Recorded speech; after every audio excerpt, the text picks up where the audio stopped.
Boa noite, meus amigos. Que bom que estamos juntos novamente nessa noite. Sejam todos muito bem-vindos. Obrigado pela presença, pelo comprometimento, pelo tempo. E vamos então continuar no capítulo 10. Depois da excelente palestra da Lígia, a gente vai continuar falando sobre onde houver trevas, que eu leve a luz.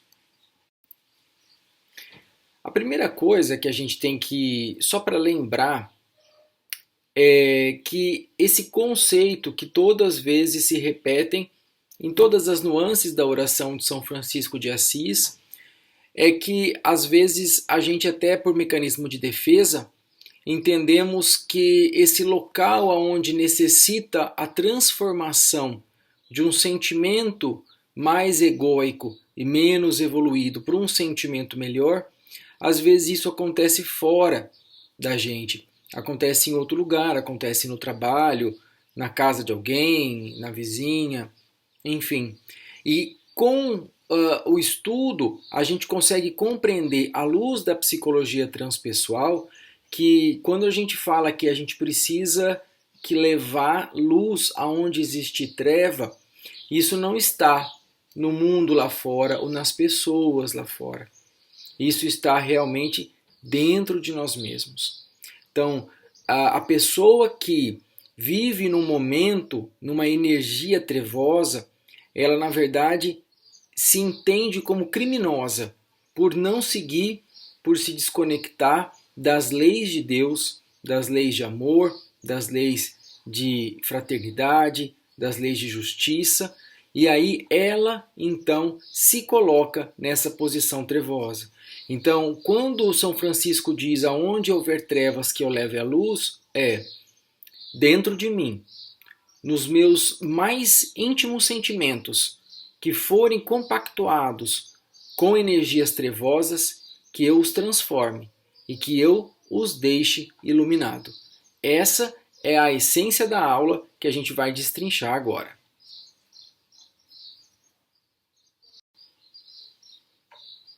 E antes da gente falar do círculo virtuoso da luz, que é o que a gente busca, nós vamos falar, segundo o que o autor nos traz deste pedaço do livro, da oração, quais são os sentimentos e comportamentos que estão associados ao nosso comportamento trevoso, o que nos traz treva.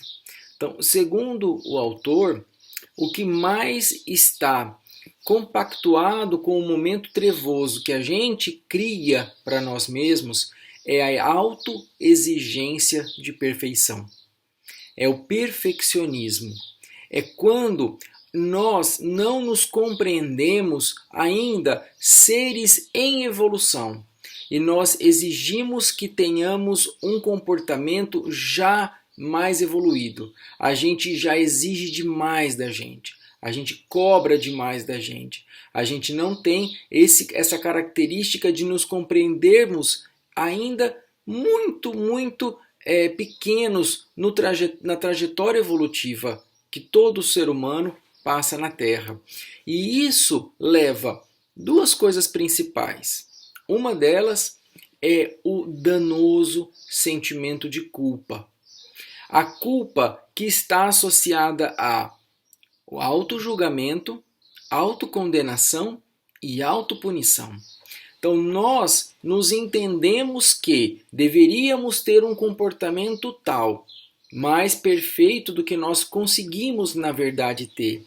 E então nós nos culpamos por isso. E aí nós nos julgamos, nós mesmos nos condenamos e nós mesmos nos punimos.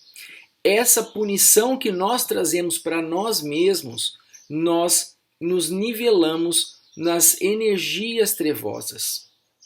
A culpa ela é muito grave, ela é muito deletéria para a nossa evolução. Porque quando a gente se culpa, a gente fica no círculo vicioso de que eu não deveria ter feito assim, eu sou ruim, eu não tenho as características positivas que eu gostaria de ter, só que eu não consigo sair desse círculo e fazer diferente. Porque a verdadeira saída A verdadeira força contrária à culpa é a reparação.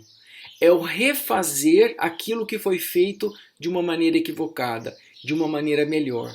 É o arrependimento, é o reconhecimento da falha, o arrependimento verdadeiro da falha e a reparação da falha, de um mecanismo inverso àquele que foi realizado.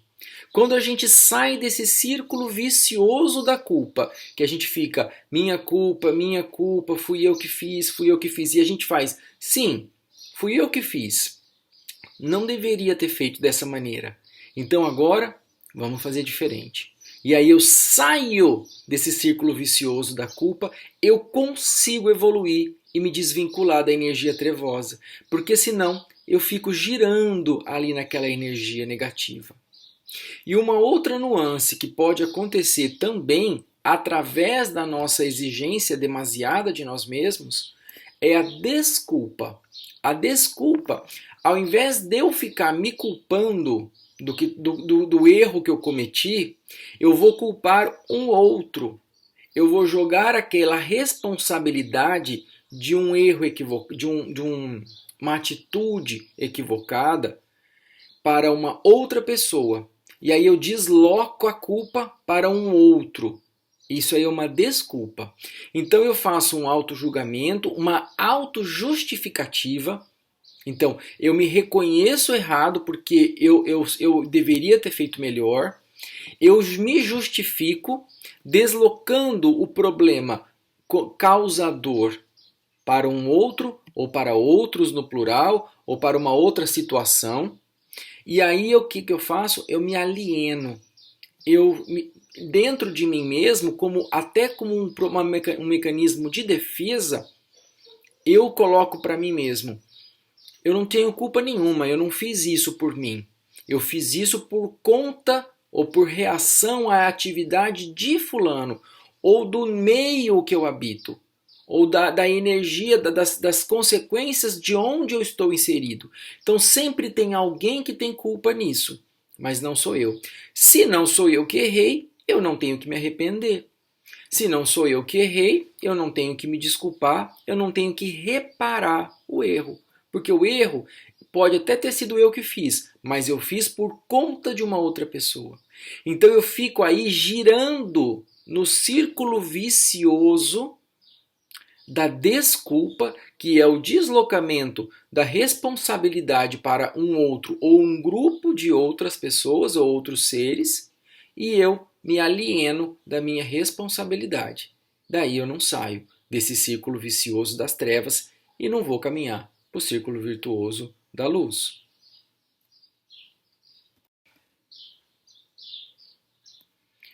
E nesses dois casos, tanto no círculo vicioso da culpa quanto no círculo vicioso da desculpa, nós nos distanciamos da lei do amor. A gente se distancia da lei da justiça, da caridade, das leis divinas. E neste sentido, a gente faz aquilo que acontece em todas as passagens da oração. Assim, a gente se desconecta da divindade. A gente se desconecta do amor de Deus. A parte boa de tudo isso é que o período trevoso, ou a energia trevosa, ou a condição trevosa, melhor assim dizendo, que a gente se coloca para nós mesmos, que a gente entra nesse ciclo, ela é temporária. Nenhum espírito passará por condições definitivas de processos trevosos. Né? E a gente vê isso, que os espíritos podem passar em condições trevosas na encarnação, na desencarnação, ou persistir, né? Pode entrar num processo de energia trevosa na encarnação, desencarnar e se manter por isso. Porém, sempre acontecerá inevitavelmente a migração desse processo trevoso para o processo de luz. Por quê? Porque a centelha de Deus nos habita. Dentro de nós existe o amor divino. A gente pode se desconectar, mas nunca jogar fora. Nunca abandonar definitivamente. A gente pode apenas nos afastar. Então aí a gente tem que trabalhar para que esse temporário, se acontecer, seja o menor possível. o menor de tempo e o menor de energia.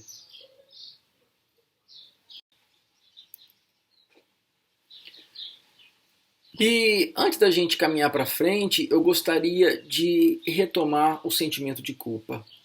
O sentimento de culpa, ele é muito danoso, ele é muito perigoso. Por quê?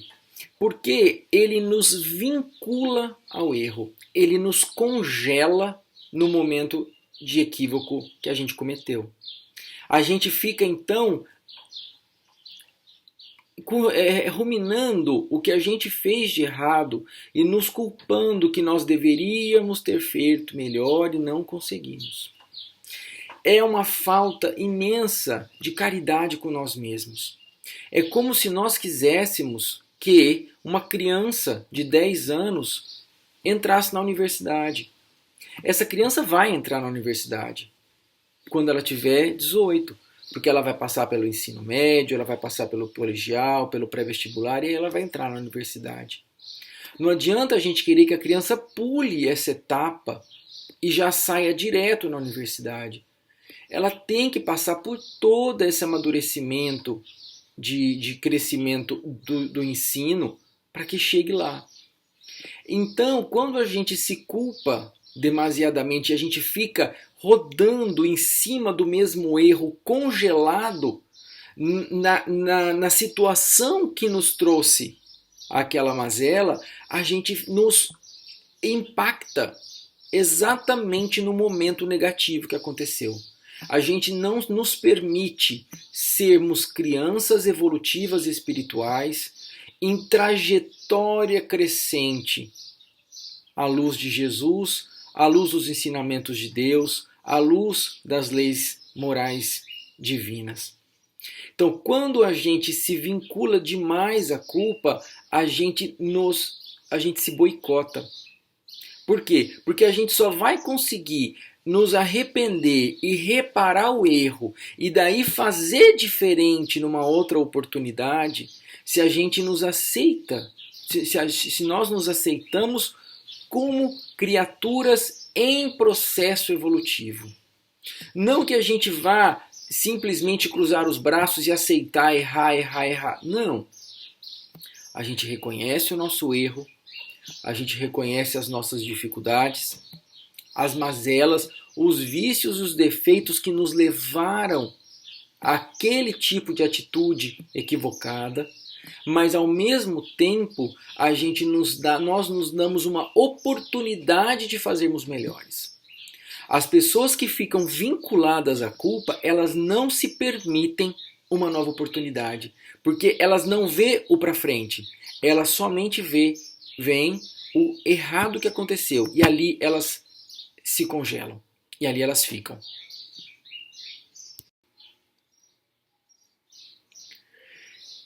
Então, ter essa indulgência por si mesmo, o que é isso?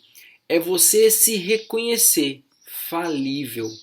Lembra daquilo que a Fernanda falou em algumas aulas atrás, no conceito de infalibilidade. É o conceito de que, quando eu me considero que eu não posso falir, eu não posso ter nenhum tipo de queda, eu não posso ter nenhum tipo de defeito, eu já me considero evoluído. Então, se eu estou num patamar em que eu não posso errar, então eu já estou evoluído, não tem para onde eu crescer mais. Isso é uma estagnação energética no nosso processo evolutivo. Quando eu tenho uma indulgência comigo mesmo, e eu aceito que eu estou num processo evolutivo e que eu tenho qualidades, que eu estou crescendo, mas que eu também tenho muitos defeitos, muitos vícios e muitas mazelas, isso me traz serenidade, me traz paz, para que eu consiga me desvincular da energia egóica que provocou o erro deletério e me faz expiar e reparar e refazer aquilo que foi feito de uma maneira equivocada.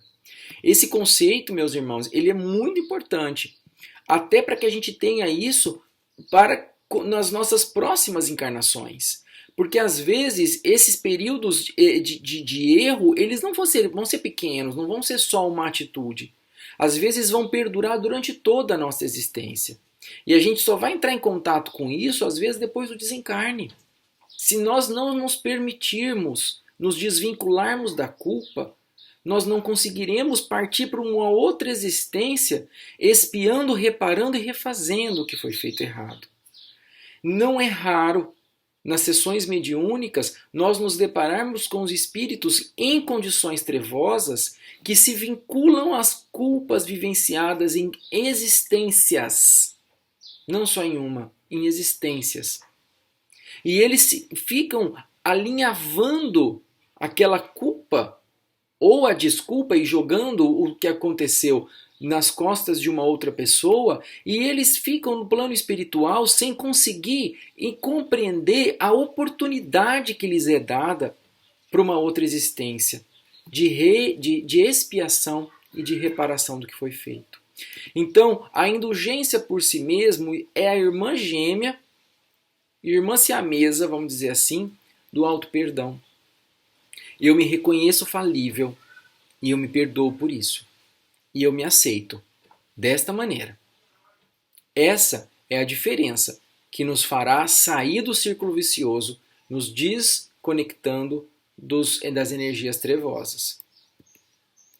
Então, eu saio da culpa e da desculpa e eu vou para o autoapreço e para o ao contrário do autodesprezo que a gente vive no momento de culpa, a gente vai para o autoapreço. Eu sei do meu valor, eu sei que eu estou crescendo e que eu tenho muito para crescer ainda, mas é nisso que eu vou me focar.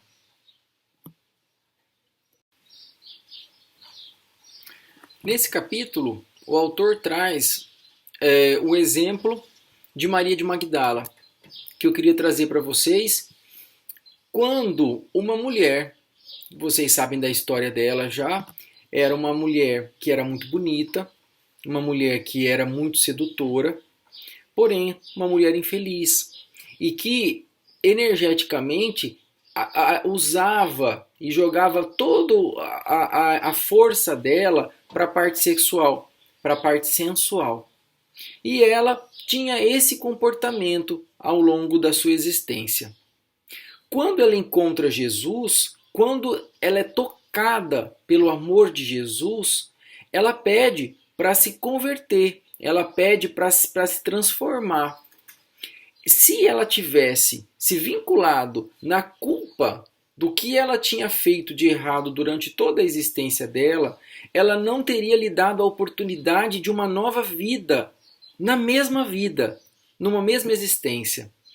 A Maria de Magdala, ela passa por uma transformação miraculosa, porque ela se reconhece falível, porque ela se reconhece uma criança evolutiva que errou durante muito tempo, mas que chegou um momento em que ela entende que ela, através da misericórdia de Deus, ela pede a oportunidade de mudar o seu comportamento.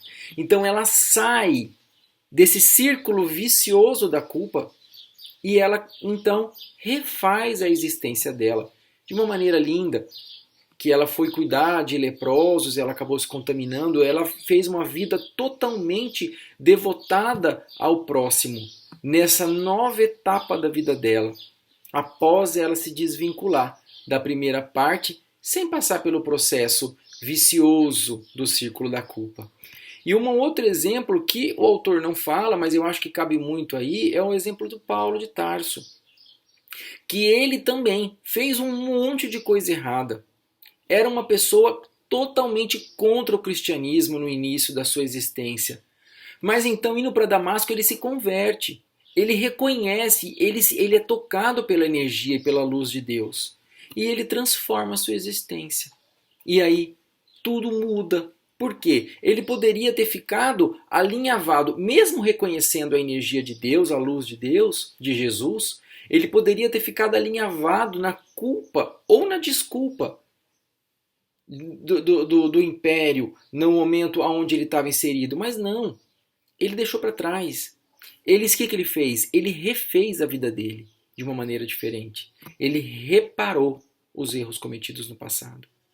Esses são dois exemplos que, lógico, para nós ainda um pouco muito distantes, né?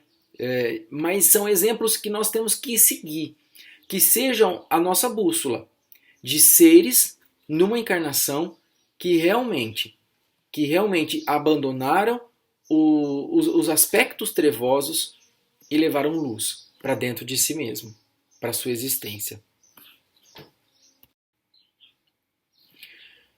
São exemplos como esse, de Maria de Magdala e Paulo de Tarso, que, como diz o autor, transformam experiências desafio em experiências aprendizado, que é o que a gente temos visto durante todo o livro.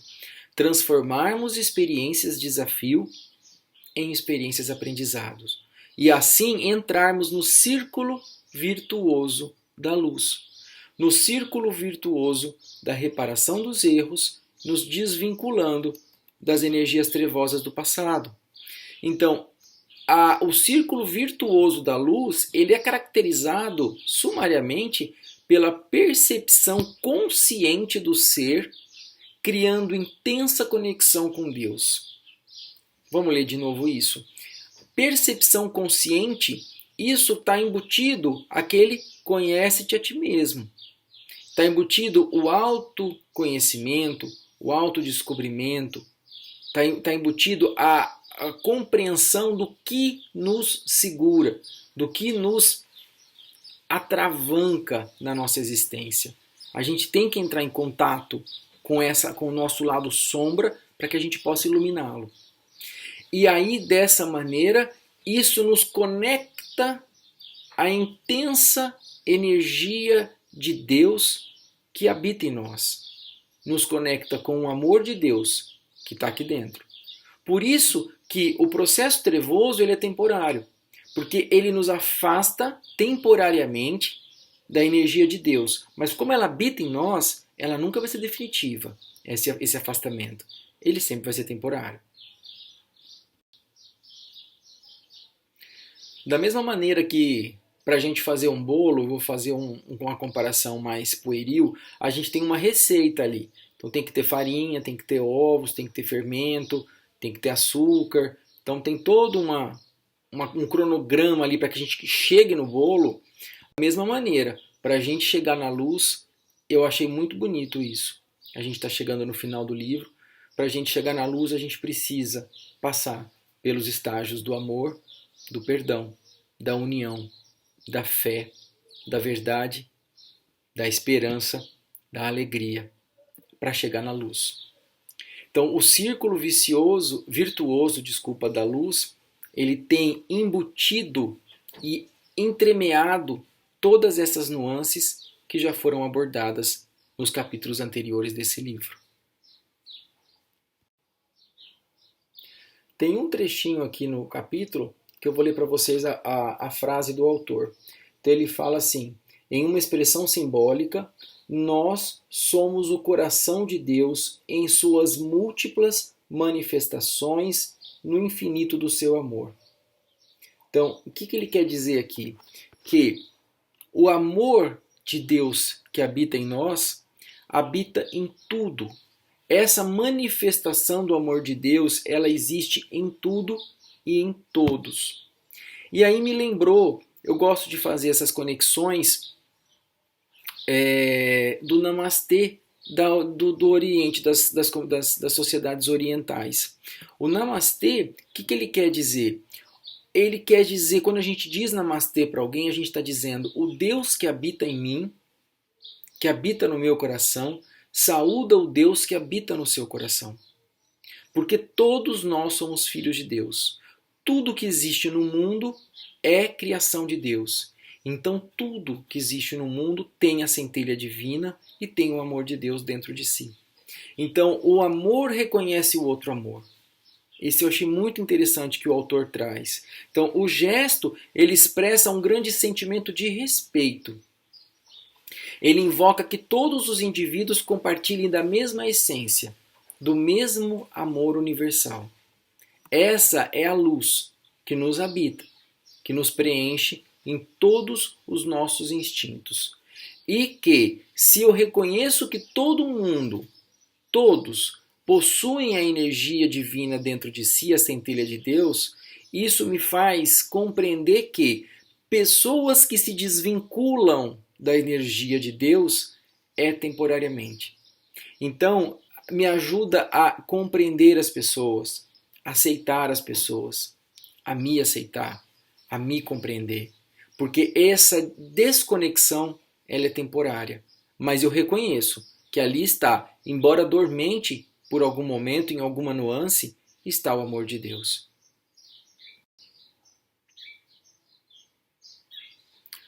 E para finalizar essa aula, o autor traz um questionamento que ele fala que é o início para sair do círculo trevoso e se conectar definitivamente com o círculo virtuoso da luz, que é nos perguntarmos: o que eu quero para a minha vida? Você já fez essa pergunta? Você já conseguiu essa resposta? Você já pensou nisso largamente? O que você quer para a sua vida? Qual o objetivo que você quer alcançar na sua vida? E é lógico, ele não é material. Então, eu acho que para finalizar, eu gostaria de deixar esse questionamento, para que a gente pense, para que a gente relembre dele em vários momentos. Não é uma resposta definitiva, é uma resposta que, como nós evoluímos, como tudo através da lei do progresso evolui, se modifica e cresce para melhor, essa resposta pode se modificar ao longo da nossa existência também. E a gente tem que nos fazer essa pergunta periodicamente. O que eu quero para a minha vida? E quando acontecer alguma coisa, alguma situação que nos deixe angustiados e que nos vincule momentaneamente, temporariamente, com as energias trevosas, com a sintonia das trevas, que a gente se pergunte: o que eu quero para a minha vida? E esse vai ser o primeiro passo para a gente se desvincular da energia trevosa e para a gente se vincular ao círculo virtuoso da luz, sendo indulgentes, nos perdoando, nos aceitando e tendo coragem de recomeçar e fazermos as nossas reparações.